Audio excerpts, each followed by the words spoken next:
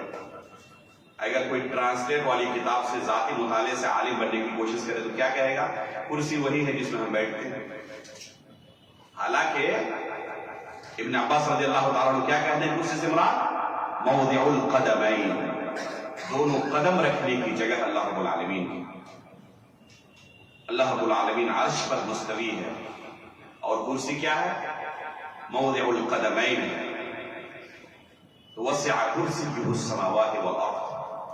اس جملے میں اللہ رب العالمین کی عظمت کا اظہار ہے کہ ہمارا رب کتنا عظیم ہے. اسی لیے آگے کا جملہ کیا کہا؟ وَهُوَ الْعَلِيُّ الْعَظِيمُ، کہ اللہ رب العالمین بلند و بالا ہے، علی ہے، اس سے اوپر کچھ بھی نہیں ہے.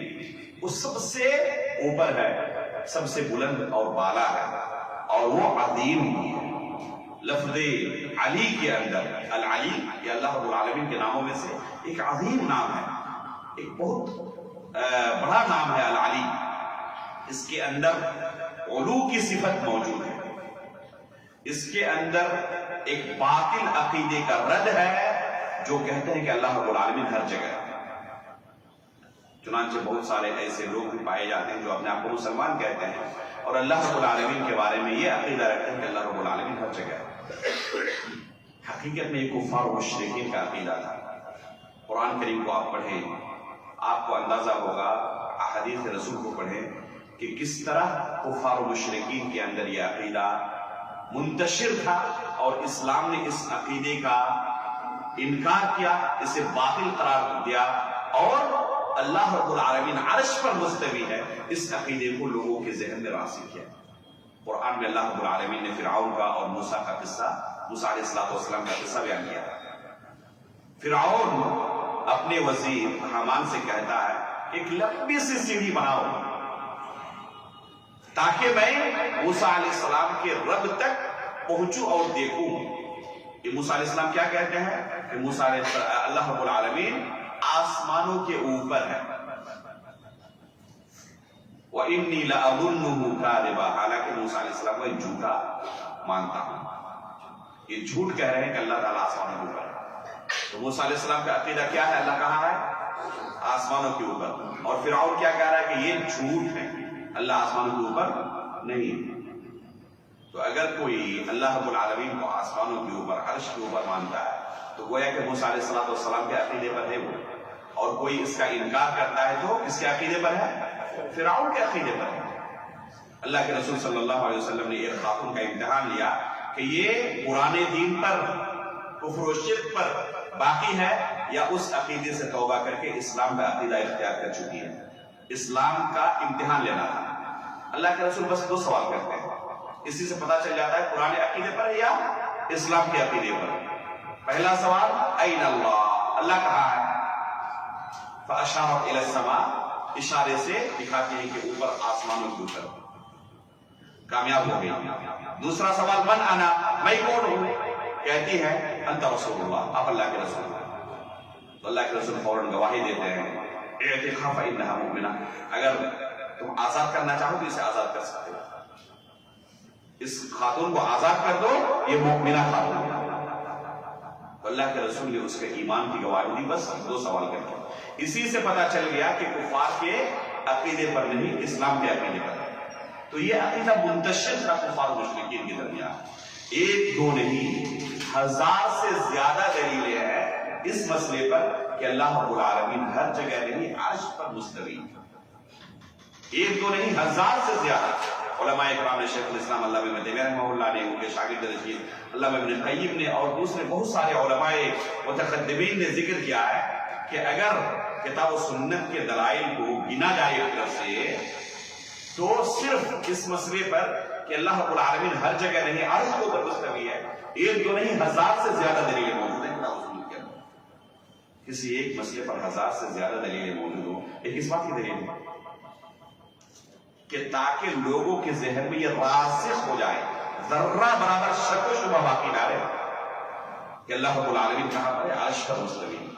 البتہ اس کا علم ہر جگہ ہے. گرچہ وہ آسمانوں کے اوپر ہے، عرش کے اوپر ہے، لیکن ذرے ذرے کے بارے میں علم رکھتے ہیں. ابھی اس کے علم کے بارے میں بیان کیا گیا، یہاں تک کہ دلوں کے اندر کھٹکنے والی باتوں کو بھی جانتے ہیں. انہ علیم بذات الصدور، دلوں کے اندر جو باتیں ہوتی ہیں ان چیزوں کو بھی جانتے ہیں. الا یعلم من خلق وهو اللطیف الخبیر، جس رب نے پیدا کیا وہ نہیں جان سکتا اپنی مخلوقات کے بارے میں؟ تو یہ ہمارا رب ہے جو ہے عرش کے اوپر مستوی ہے. قرآن میں ایک دو جگہوں پر نہیں، 7 جگہوں پر الرحمن علی العرش استوى، الرحمن علی العرش استوى اللہ تعالی نے کہا، اور 6 جگہوں پر کہا ثم استوى علی العرش. الرحمن علی العرش استوى 7 جگہوں پر، اور ثم استوى علی العرش 6 جگہوں پر. ایک ہی لفظ کو اللہ رب العالمین نے دہرایا ہے تاکہ لوگوں کے ذہن میں یہ عقیدہ راسخ ہو جائے کہ اللہ رب العالمین عرش پر مستوی ہے، ہر جگہ نہیں، اور اس کا علم ہر جگہ موجود ہے. عرش پر ہوتے ہوئے ہر چیز کے بارے میں اسے علم ہے.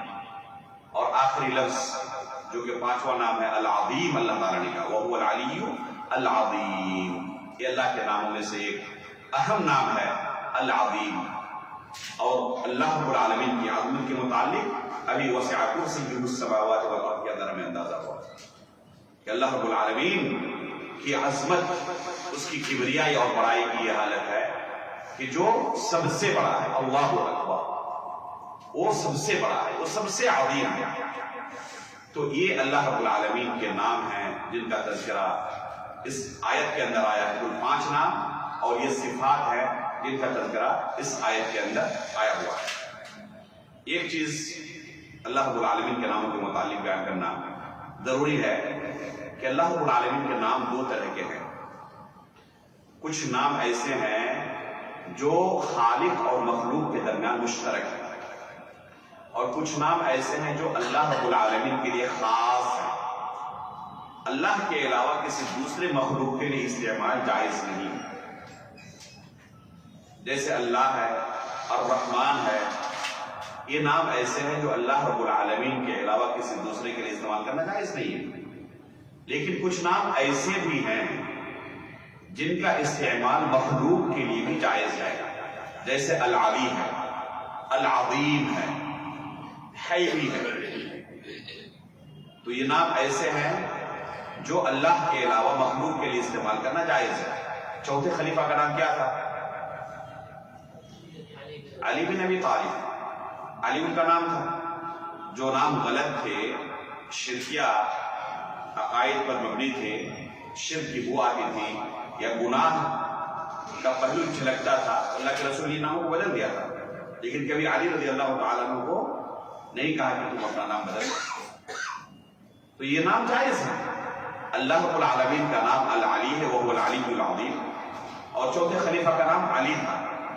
لیکن جیسے کہ ابھی کہا کہ لیس العلی کالعلی، جو اللہ کا نام العلی ہے، مخلوق کے لیے یہ لفظ استعمال کیا جائے تو اللہ رب العالمین کے ساتھ کوئی مشابہت نہیں ہوگی. اللہ رب العالمین کے ساتھ کوئی مشابہت نہیں ہوگی. لیس کمثلہ شیء وهو السمیع البصیر. اللہ رب العالمین کی طرح کچھ بھی نہیں ہے، اور اللہ رب العالمین سننے والا ہے، اللہ رب العالمین دیکھنے والا ہے. یہ کہا تو اللہ رب العالمین کی طرح کچھ بھی نہیں ہے، کسی چیز سے اس کی مشابہت نہیں دی جا سکتی. تو العلی جو اللہ کا نام ہے اور علی جو ایک مخلوق کا نام ہے، دونوں میں کوئی مشابہت نہیں. اسماء اللہ عز وجل اعلام و اوصاف، جو اللہ کے نام ہیں وہ نام اعلام بھی ہے، یعنی بذات خود علم ہے، نام ہے، اور ساتھ میں ان ناموں میں صفتیں پائی جاتی ہیں. یعنی وہ نام جن معانی پر دلالت کرتے ہیں، ان معانی میں جو صفت موجود ہے، اللہ رب العالمین کے لیے اس صفت کا اقرار ضروری ہے. جیسے السمیع اللہ کا نام ہے. سمیع کا معنی کیا ہوتا ہے عربی زبان میں؟ جس کے پاس سننے کی صفت موجود ہو، اس کو سمیع کہا جاتا ہے. تو اللہ رب العالمین کے لیے جب یہ نام استعمال کریں تو اس کے لیے عقیدہ رکھنا ضروری ہے کہ سننے کی صفت سے متصف ہے. اگر کسی انسان کے لیے، کسی مخلوق کے لیے سمیع کہا جائے جائز ہے، انسان کے پاس بھی سننے کی صفت موجود ہے، لیکن دونوں کے اندر کوئی مشابہت نہیں ہے۔ اللہ رب العالمین کے پاس جو صفت ہے سننے کی، اور مخلوق کے پاس جو صفت ہے سننے کی، البصیر دیکھنے والا، مخلوق کو بھی اللہ نے دیکھنے کی صفت دی ہے، لیکن جو اللہ کے پاس ہے دیکھنے کی صفت اور جو مخلوق کے پاس ہے دیکھنے کی صفت، دونوں میں کوئی موازنہ ہی نہیں ہے۔ اللہ رب العالمین سننے کی صفت اس کی ایسی ہے جو مطلق ہے، جس میں ذرہ برابر کوئی کمی نہیں ہے، نقص نہیں ہے، خلل نہیں ہے۔ اور مخلوق کے پاس جو سننے کی صفت ہے وہ انتہائی محدود پیمانے پر انسان سن سکتا ہے، لیکن کتنا؟ انتہائی محدود پیمانے پر۔ اگر اس کے پردہ سماعت سے مطابق آواز ہو تو سن پائے گا۔ اس کے قریب کہنے والا کوئی ہو، جیسے آپ لوگ ابھی سن رہے ہیں آپ پہ، لیکن جو 1 کلومیٹر دور ہے ان تک آواز پہنچے گی؟ وہ نہیں سن پائے گا۔ لیکن اللہ رب العالمین سننے والا ہے۔ بہت اونچی آواز ہو جائے تو ہمارا یہ کان پھٹ جائے گا، اسے سن نہیں پائے گا۔ یا بہت پست ہو جائے تب بھی ہم سن نہیں پائیں گے۔ بہت اونچی آواز ہو جائے تب بھی نہیں، بہت پست ہو جائے تب بھی نہیں سن پائیں گے۔ لیکن اللہ رب العالمین کے پاس مطلق سماع کی قوت ہے، سننے کی قوت ہے۔ اما عائشہ رضی اللہ تعالیٰ فرماتی ہیں کہ ایک صحابیہ اللہ کے رسول کے پاس اپنے شوہر کی شکایت لے کر آئے۔ قد سمع اللہ قول التي تجادلك في زوجها وتشتكي الى اللہ۔ یہ آیت اللہ رب العالمین نے نازل کی سورہ مجادلہ کی۔ اما عائشہ رضی اللہ تعالیٰ فرماتی ہیں کہ یہ خاتون انتہائی دھیمی آواز میں اللہ کے رسول کو اپنے شوہر کے بارے میں شکایت کر رہی تھی۔ میں قریب ہونے کے باوجود پوری طرح سمجھ نہیں پا رہی تھی کہ کیا کہہ رہی ہے، لیکن اللہ رب العالمین جو 7ویں آسمان کے اوپر ہے وہاں سے اس نے اس خاتون کی آواز سن لی اور اللہ کے رسول پر قرآن کی آیت نازل کر دی۔ قد سمع اللہ قول التي تجادلك۔ تو یہ ہے اللہ رب العالمین کے پاس سننے کی قوت۔ تو انسان کے پاس بھی سننے کی قوت ہے، لیکن دونوں میں کوئی موازنہ اتنے قریب رہتے ہوئے نہیں سن پائی، اور اللہ رب العالمین 7ویں آسمان کے اوپر سے سن گیا۔ دیکھنے کی قوت مخلوق کے اندر ہے، لیکن اللہ رب العالمین کے پاس جو صفت ہے دونوں میں کوئی موازنہ نہیں ہے۔ ہم کتنا دیکھ سکتے ہیں؟ جہاں تک ہمیں نظر آئے، اس کے بعد کچھ بھی نہیں۔ لائٹ اگر رہے اور وہ بھی آنکھوں کی روشنی کے مناسب تو دیکھ پائیں گے، ورنہ نہیں دیکھ پائیں گے۔ ابھی اگر لائٹ چلی جائے کچھ نظر آئے گا؟ کچھ نہیں۔ دیکھنے کی تو قوت ہے، لیکن ساتھ میں دوسری چیزوں کی مدد سے دیکھیں گے۔ اچانک یہ قوت سلب بھی ہو جاتی ہے، نہیں دیکھ پاتے۔ بہت تیز روشنی آ جائے، جیسے آپ راستے میں چل رہے ہو اور اچانک کسی گاڑی کی ہیڈ لائٹ آپ کے ایک دم سامنے آ جائے، کچھ بھی نظر نہیں آتا، آنکھیں چنیا جاتی ہیں۔ تو بہت تیز روشنی ہو جائے تبھی نہیں دیکھ پائیں گے، بہت مدھم ہو جائے، ختم ہو جائے تبھی نہیں دیکھ پائیں گے۔ اس کی مناسب روشنی رہے تب دیکھ پائیں گے۔ دیکھیں اللہ نے دی بھی ہے اگر دیکھنے کی طاقت، تو کتنی محدود پیمانے پر ہے کہ اللہ رب العالمین کے پاس جو صفت ہے وہ اسی طرح، نعوذ باللہ من ذالک، کوئی مشابہت نہیں ہے۔ تو العلی اللہ کا نام ہے، مخلوق کا نام بھی رکھنا جائز ہے، کسی کا نام علی رکھ سکتے ہیں۔ عظیم اللہ کا بھی نام ہے، کسی مخلوق کے لیے بھی یہ لفظ استعمال کر سکتے ہیں۔ خود اللہ کے رسول نے جب ہرقل کو چٹھی لکھی اسلام کی دعوت دینے کے لیے، صحیح بخاری کے اندر تفصیل کے ساتھ یہ واقعہ موجود ہے۔ ابو سفیان رضی اللہ تعالیٰ عنہ جنہوں نے بعد میں اسلام قبول کیا، انہوں نے پکڑا تھا اور سوال کیا تھا اللہ کے رسول کے متعلق بہت زیادہ، صحیح بخاری کے اندر پوری تفصیل موجود ہے۔ تو اللہ کے رسول نے جو چٹھی لکھی تھی اس کے شروع میں کیا لکھا تھا؟ الی عظیم ہرقل، ہرقل کو عظیم کا لقب عطا کیا اللہ کے رسول نے۔ یہ تعظیم کے لیے ہی ہے، اس لیے کہ وہ اس قوم کے اندر ایک مقام و مرتبہ رکھنے والے ہیں۔ لیکن اللہ رب العالمین کا جو نام العظیم ہے، جب کسی مخلوق کے لیے استعمال کریں تو دونوں میں کوئی مشابہت ہے؟ کوئی مشابہت نہیں۔ اس لیے کہتے ہیں لیس العلی کالعلی ولیس العظیم کالعظیم۔ جو اللہ کا نام علی ہے، جو اللہ کا نام عظیم ہے، وہ مخلوق کے ساتھ مشابہت اس کی کچھ بھی نہیں۔ ایک صحابی تھے حکیم بن حزام رضی اللہ تعالی عنہ، اللہ کا نام الحکیم ہے، ایک صحابی کا نام حکیم تھا۔ العزیز اللہ رب العالمین کا نام ہے۔